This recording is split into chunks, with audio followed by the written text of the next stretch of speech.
Hey everyone, my name is Nikhil Suri. I'm head of product and engineering at the Wormhole Foundation, and I'm very excited to be here with you all today to talk about, well, the official title of this talk is Beyond Tokenization and how multi-chain can help. But what we are really talking about here is institutions coming into crypto. So institutions tokenizing their assets, onboarding into crypto, and ultimately, unlocking the next $1 trillion on chain. And to get started here, I'm going to talk quickly about asset classes. And as a fun exercise to start with, a question for you all, though maybe one more to think about for a couple seconds or a couple minutes before, unless you want to shout out an answer, is does anyone know what the largest asset class in the world is? Think for a few seconds, maybe shout out an answer. Yeah, it is real estate. And do you know how large it is as an asset class? 200 trillion? Yeah, good answer. Very close. And we'll see the answer in the next slide, which is real estate is a $380 trillion asset class. So real estate is massive, and you can see some of the other largest asset classes in the world on this slide here. So you have insurance, a $7 trillion asset class. Debt is around $100 trillion.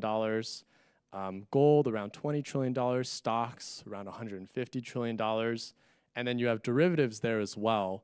The number there is $1 quadrillion, although that is a bit misleading because derivatives cover a whole variety of asset classes and a whole variety of contracts. So they don't neatly all fit into just one asset class, but the sum of all kinds of derivative contracts and all the derivatives that cover all the different asset classes is around $1 quadrillion.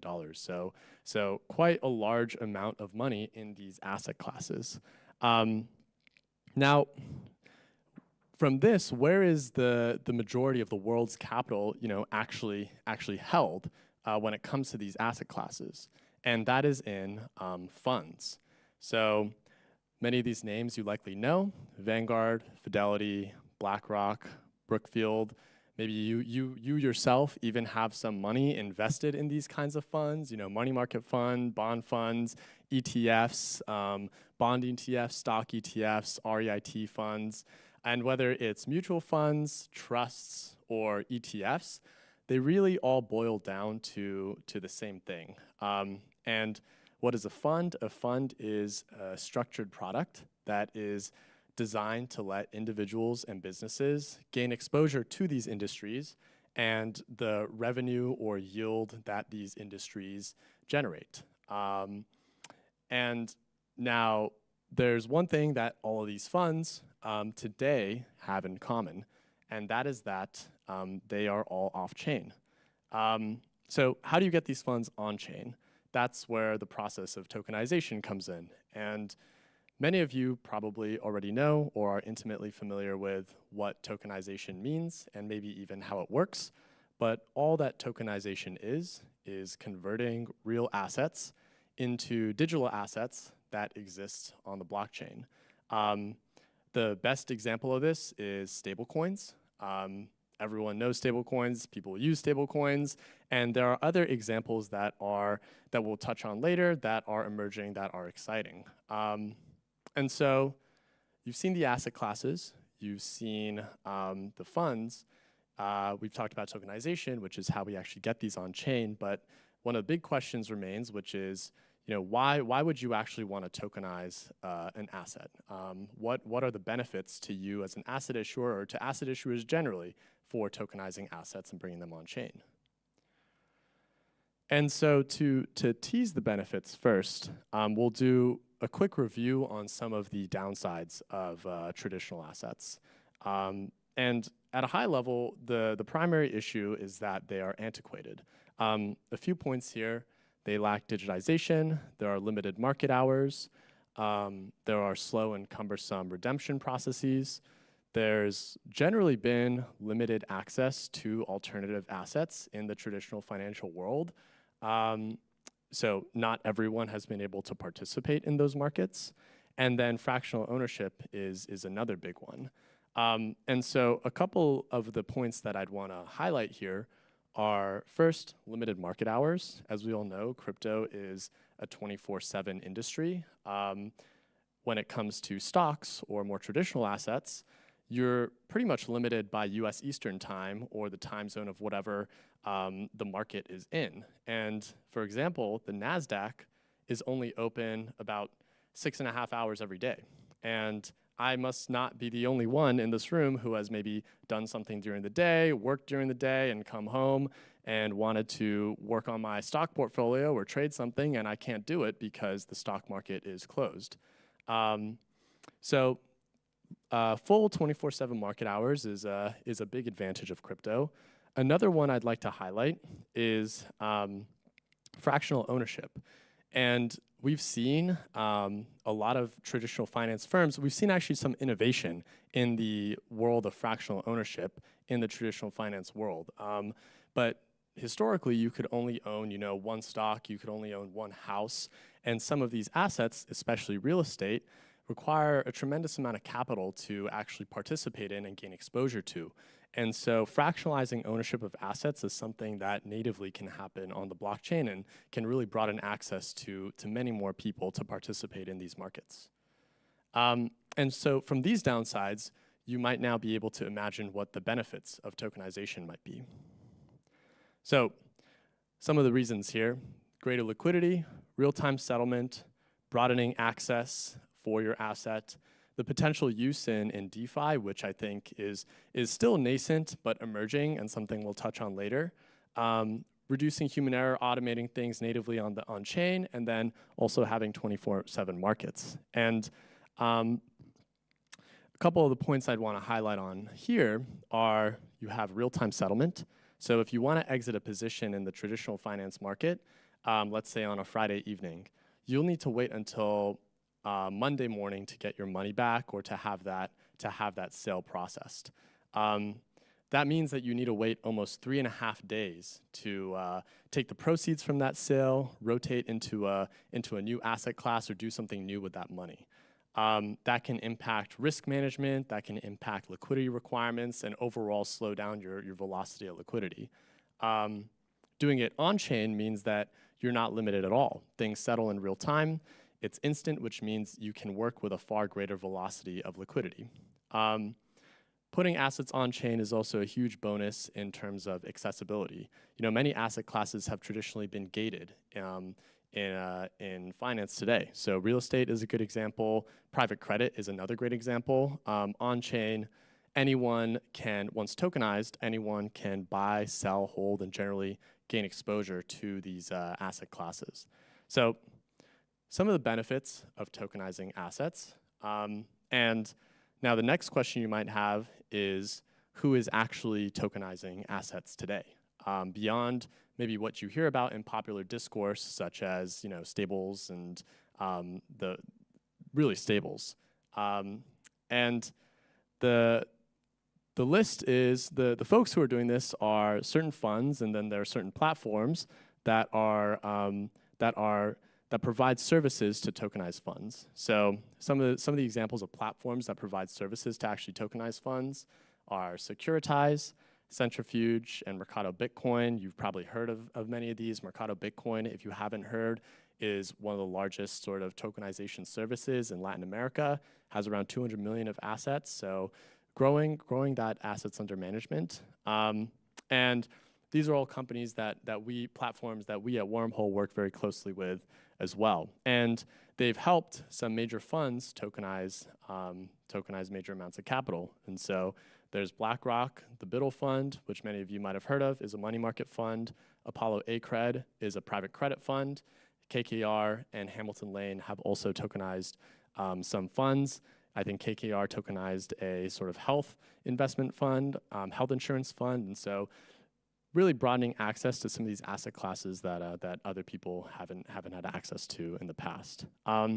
So they have all the benefits we mentioned before.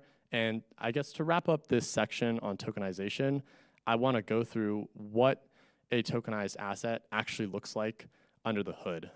It'll still be high level because there are a lot of technical details and regulatory details that we'll gloss over, but to give you a more concrete example, we can look at BlackRock BUIDL. So BUIDL is a tokenized fund that has around $2.8 billion under management. And now, to actually create shares of BUIDL, you have to be a qualified purchaser, and you go through an onboarding process and a funding process. And once you've gone through that funding process, you get your tokens, you get your shares of BUIDL issued to you on chain. One of the neat things about BUIDL is that there's a daily sort of dividend and balance that's calculated and paid out. So your token balance will increase or decrease based off of the sort of change and dividends from the fund. And then as an investor, you have a couple of liquidity options. So one option is you can have a direct USD redemption process, which is the more typical redemption process that most investors are probably familiar with. You send those funds via bank, a wire transfer. It takes a couple of days to get those funds. The other liquidity option that you have once you now have these tokens on chain is you can do a secondary sale with Circle into USDC. And so you can send your BUIDL shares to a liquidity provider, you can receive USDC, and now you'll have USDC on chain that you can immediately rotate into another investment. And so this is a much faster process that is unlocked by having this fund and shares of this fund on chain. I think the other thing that's cool about BUIDL is that it's not a POC, it's not a marketing announcement, it's not like in a separate blocked off sandboxed environment that's just for testing. This is actually on mainnet chains, it's live today.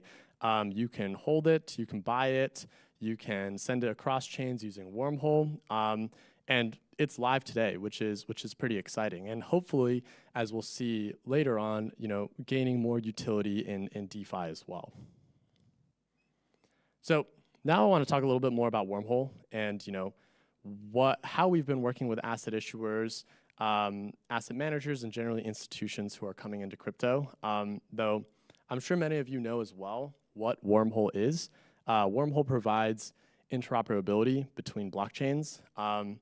At the lowest level, Wormhole allows you to push or pull data from one chain to another chain. And Wormhole is robust, it's battle tested, and has an entire suite of products built on top of it that both cater to specific use cases and then also make the UX of going cross-chain really smooth. Going cross-chain is under the hood a pretty complex process that requires a lot of different steps, and we really try to make it a one-click sort of seamless experience for any user who is doing that. And so you can really think of Wormhole as offering a suite of products that has solved one problem really well, which is going cross-chain, and is perfectly positioned to also address the various needs of asset issuers coming on-chain who want to access all of crypto liquidity and users from day one, and who want to collaborate really deeply with a partner who has worked across lots of different ecosystems in the space. So when it comes to tokenization, why is being on multiple chains even important? It's many of the same reasons that you have multi-chain tokens today. You get access to the entire user base of crypto from day one.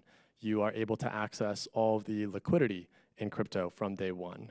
You can seamlessly move your liquidity between different ecosystems and take advantage of those opportunities in those ecosystems. You can cater to any preferences that investors might have across different chains and the opportunities that are on those chains. And generally, you broadly gain access to utility within DeFi. And so we've worked with asset issuers on things like, very bespoke kind of solutions. So things like high security requirements and multi-verifier systems. I would argue that security is one of the biggest, most important things for asset issuers as they're bringing funds with massive amounts of assets under management on chain. We've worked with asset issuers on custom compliance rules, custom compliance requirements and rules to follow when moving assets across chains. We have burn and mint transfer frameworks for the smoothest user experience, making sure that when you move tokens cross-chain, the supply stays consistent across all chains that an asset is deployed on. We've collaborated with some of the biggest folks in the space, so blue chip DeFi protocols and some top-tier infra providers. And overall, Wormhole products are live in mainnet today with tokenized funds, and it's proven tech that works for these funds. So along with all the white label solutions that we have, we also have an entire product suite that we've built to cater to these asset issuers. So we have Wormhole NTT, it's our framework for burn and mint token transfers across chains that many of our partners use.